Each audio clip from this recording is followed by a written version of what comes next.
The tires crunched over fresh snow as we pulled into the driveway of the cabin. A slant-roofed wooden structure sat nestled between frost-covered pines, silent and secluded, the kind of place where noise didn't travel, and maybe secrets wouldn't either. I climbed out first, stretching my legs and exhaling mist into the mountain air.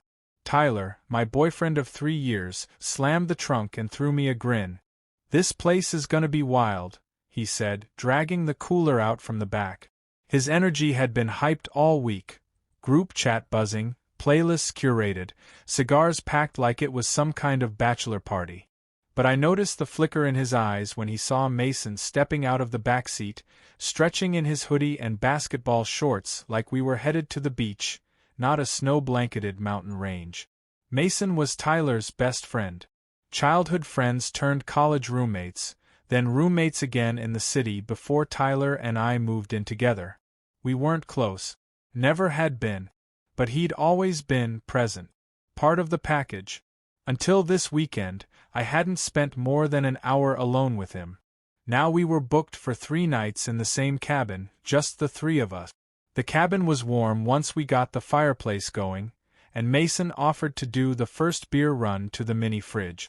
I started unpacking in the smaller bedroom, laying out mine and Tyler's things across one side of the bed. A second mattress, made up with thick flannel sheets, sat across the room. "Damn," Mason said behind me. I turned. He was leaning on the doorframe with a duffel bag hanging from one hand and a sheepish smile. I knew I forgot something. "Pajamas." Tyler's laugh carried in from the living room. "Just sleep naked, dude. Who cares?" Mason shrugged. "I mean, I don't, but Noah might." I blinked. "What?" He gave me a lazy grin. "Mind if I crash in here? Your bed looks more insulated." I tried to laugh it off. "You sure you're not just trying to steal the good mattress?"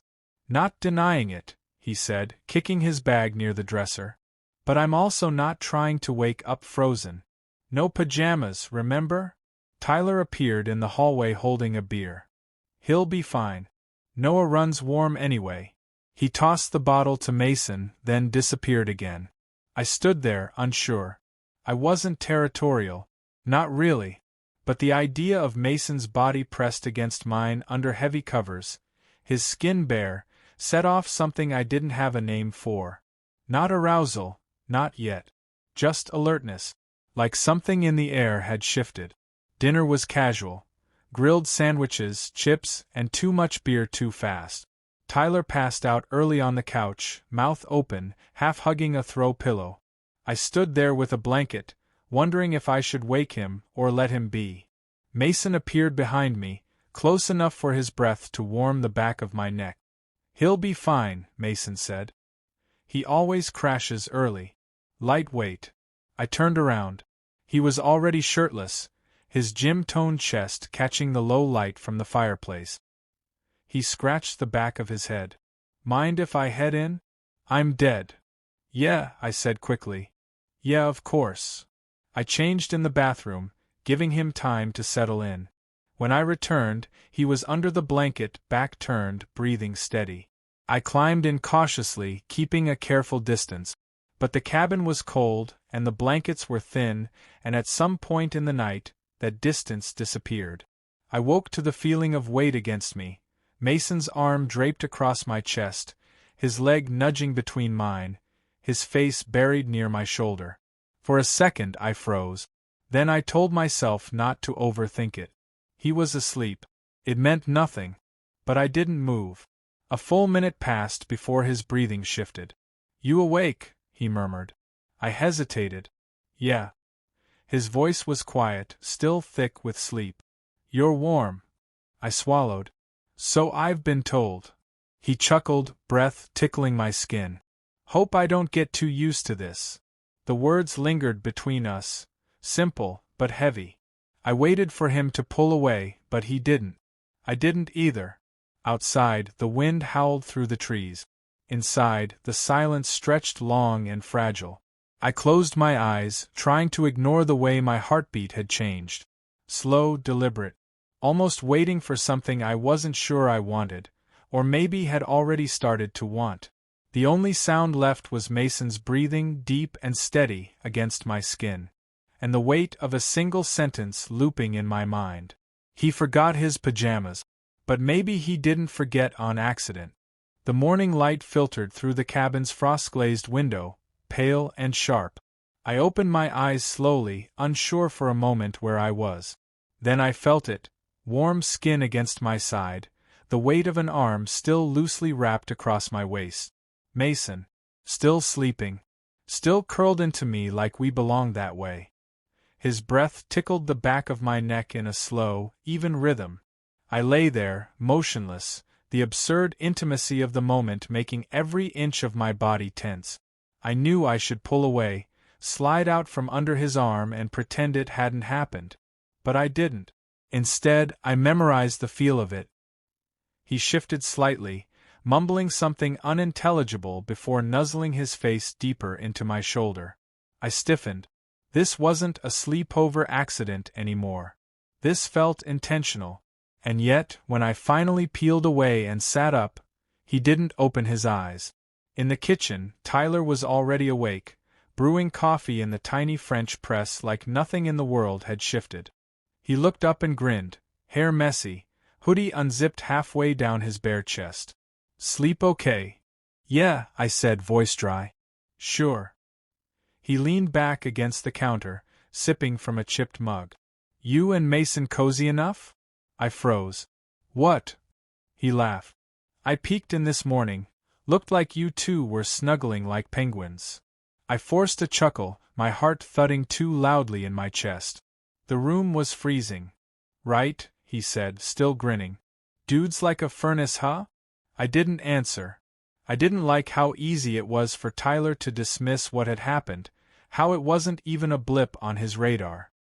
He'd always been relaxed, unbothered, easygoing to the point of apathy. But now, his chill felt like neglect. Mason wandered in a few minutes later, rubbing sleep from his eyes. He was wearing one of my hoodies, one I hadn't offered, and he looked like he'd been wearing it his whole life. "Morning," he mumbled, eyes meeting mine briefly. Something flickered there. "Coffee?" Tyler asked, pouring another mug before Mason could reply. The three of us sat on the porch steps after breakfast, letting the sun warm our faces. Snow glistened over the trees, untouched. Tyler talked about trying to get a signal so he could check his fantasy football scores. Mason sat next to me, our knees brushing just barely. I didn't move. We decided to hike the ridge trail before lunch. Tyler led the way, charging up the hill with too much energy. I hung back, pretending to adjust my scarf. Mason slowed to match my pace. "You all right?" he asked quietly. I glanced at him. "Yeah. Just tired." "Me too," he said. "Didn't sleep much." He didn't elaborate. Neither did I. As we walked, Mason kept close. Our fingers brushed once. Then again. It felt too intentional to be coincidence, but too subtle to call out. He didn't apologize. Neither did I. At one point, Tyler jogged ahead, spotting something in the trees. "Dear Prince," he yelled, vanishing into the brush. Mason and I stood still, the silence between us growing louder. "I meant what I said last night," he murmured. I turned. "Which part?" He looked at me steadily. "About not wanting to get used to this." I couldn't breathe for a moment. "Mason." He didn't push. He just looked down at the snow-covered trail. "I'm not trying to mess with your head, Noah. But I'm not faking anything either." A gust of wind swept between us, icy and sharp. My chest tightened. Back at the cabin, Tyler cracked open beers and turned on music loud enough to shake the windows.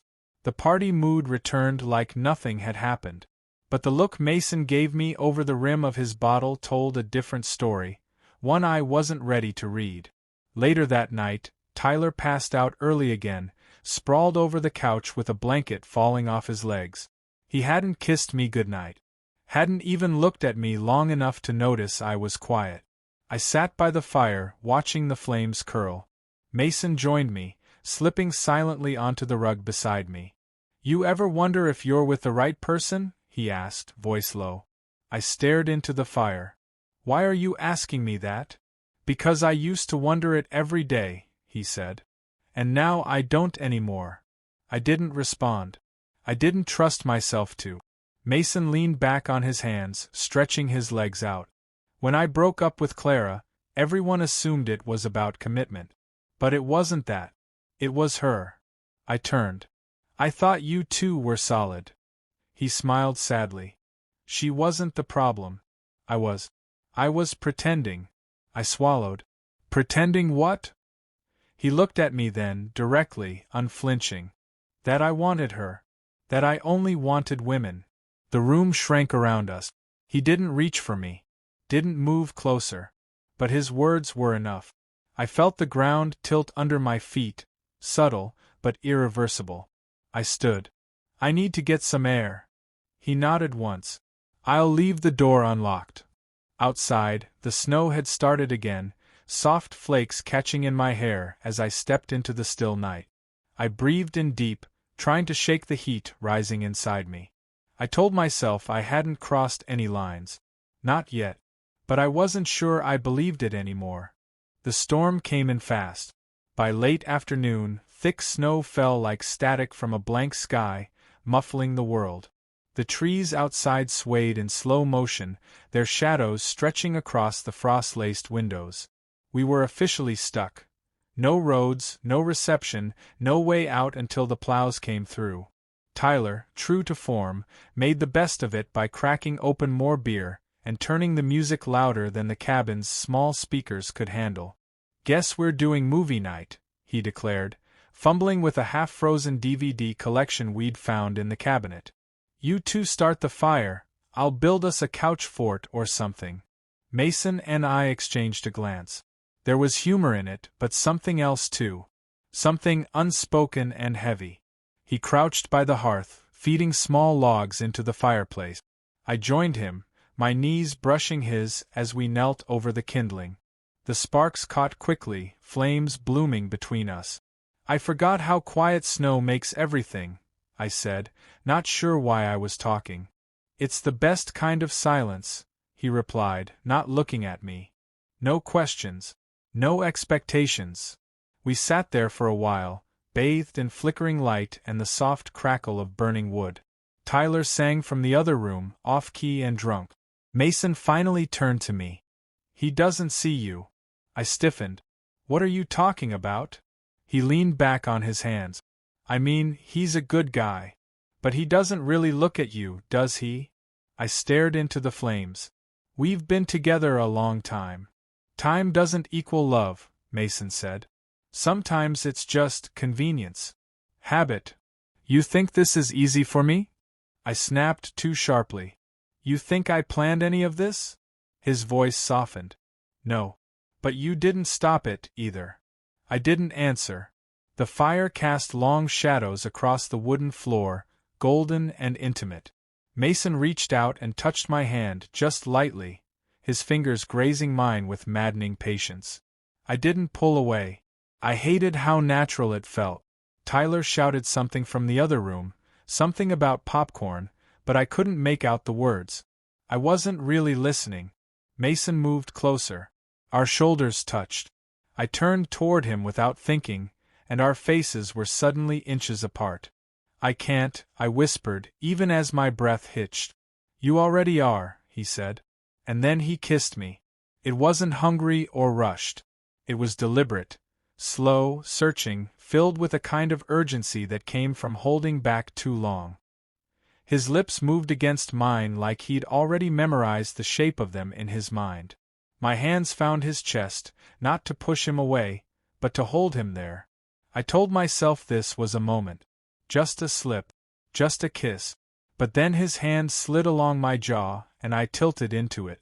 When I opened my mouth to protest, he deepened the kiss instead, silencing the lie I was about to tell. I didn't stop him. When we finally pulled apart, breathless, I couldn't look at him. I stared at the fire, chest tight and full of something I couldn't name. Guilt. Lust.